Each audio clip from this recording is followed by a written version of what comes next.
लेकिन कई जगहों पर बहस के लिए गुंजाइश भी बनेगी, क्योंकि आप बातें ऐसी बहस चलेगी, लेकिन वो जो काव चलता चैनल वालों को सुनाई नहीं देता, बाहर वालों को क्या चल रहा है, जो सुनने वाले लोग हैं, तो वो नहीं पसंद, क्योंकि उसमें से कुछ मिलने वाला नहीं है समाज को। तो आपने पहले ही शुरुआत इस बात से कर दी कि एक बार में एक व्यक्ति अपनी बात कहे, और ऐसा ना हो कि बहुत सारी आवाजें असल में इस बात में विषय कहीं खो जाए। सबसे पहले तो यह कि कालीचरण महाराज को लोगों ने जो देखा है, वो देखा है शारीरिक सौष्ठव वाले, अच्छी बिल्ट वाले साधु के तौर पर, काली के उपासक के तौर पर, और कई बार ऐसे व्यक्ति के तौर पर जो गांधी जी को भी अपनी बातों में लपेट देते हैं, उनको भी विलेन करार दे देते हैं।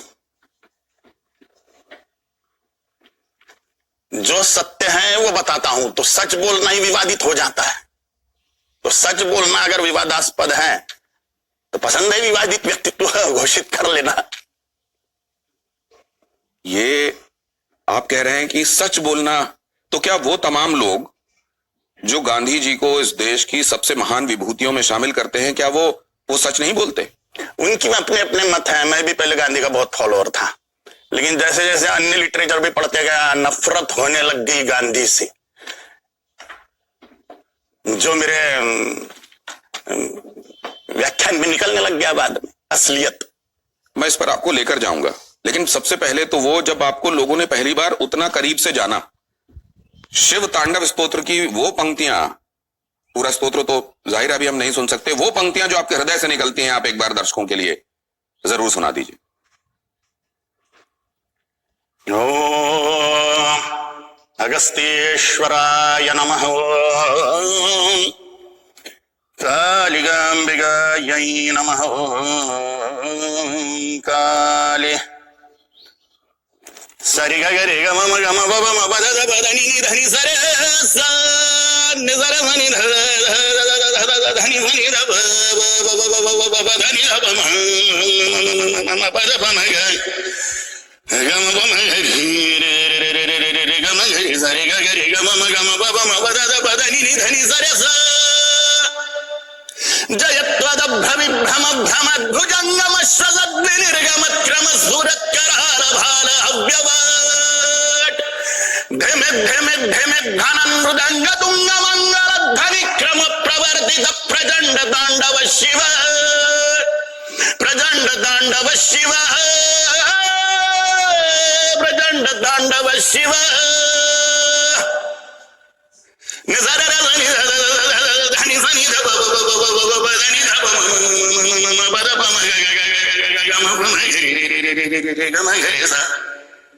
तो ये जो आप हृदय से निकली हुई जब आप आवाज को सुनते हैं, तो उसकी वही इंटेंसिटी आपको महसूस होती है, और निश्चित रूप से शिव तांडव स्तोत्र बड़ा हृदय इसकी गहराइयों से कालीचरण महाराज के निकलता हुआ प्रतीत होता है। लेकिन अब उन विषयों की तरफ एक बार फिर से आता हूं। जो मर्मज्ञ हैं शास्त्रों के संदर्भ में, जिनकी जानकारी है, उनको समसामयिक विषयों पर टिप्पणी आवश्यक क्यों लगती है? आप केवल शास्त्र सम्मत व्याख्याएं, उनका प्रवचन, उनका उपदेश क्यों नहीं कर सकते? बाकी चीजों में आप टिप्पणियां क्यों करते हैं? पहली बात तो मैं पढ़ा लिखा हूं नहीं, अंगूठा छाप हूं। मैं गुरुकुल भी नहीं गया, स्कूलों में भी नहीं गया। तो आप कहते हैं गांधी का लिटरेचर आपने पढ़ा और आप टिप्पणी करते हैं तो पता चल जाता है, आपको गांधी के बारे में कुछ नहीं मालूम है। जैसी आपकी मान्यता। तो बिल्कुल मान्यता है, इस देश की मान्यता है। आप नहीं आइए, आपके पास आ रहा हूं मैं, एक बार उनकी बातें सुन लीजिए। हालांकि जो मेरी जानकारी है, वो विद्यालय गए हैं, उन्होंने पूरी पढ़ाई की है, लेकिन वो खुद कह रहे हैं अंगूठा छाप क्यों कह रहे हैं, इस पर बाद में आऊंगा। जी क्या बोल रहा था मैं? आप कह रहे थे कि मुझे आपने पढ़ाई नहीं की, आप अंगूठा छाप हैं। तो जो मेरे गुरु ने मुझे सिखाया, महामुनि अगस्त्य जी मेरे गुरु हैं, वही पौराणिक वैदिक महामुनि जिन्होंने भगवान श्री रामचंद्र प्रभु को धनुष्य बाण दिया था रावण के वध के लिए, जिन्होंने समुद्र पी लिया था राक्षसों के संहार के लिए, वो मेरे रूम में प्रकट हो गए थे ब्रह्म मुहूर्त में, और उन्होंने ही मुझे जो व्याख्याएं दी, धर्म की जो ज्ञान दिया, वही मैं समाज में बता रहा हूं। जो सन्यासियों का कर्तव्य होता है, सत्य परिस्थिति समाज में बताना। तो ये क्या उन्होंने आपको ये भी कहा कि तुम समसामयिक मुद्दों पर भी बोला करो? निस्संशय, निस्संशय। मेरा प्रधान उद्देश्य हिंदू राष्ट्र की स्थापना के लिए राजनीति का हिंदूकरण करना है, और उसके लिए जितनी भी आवश्यक बातें हैं वो मैं करूंगा।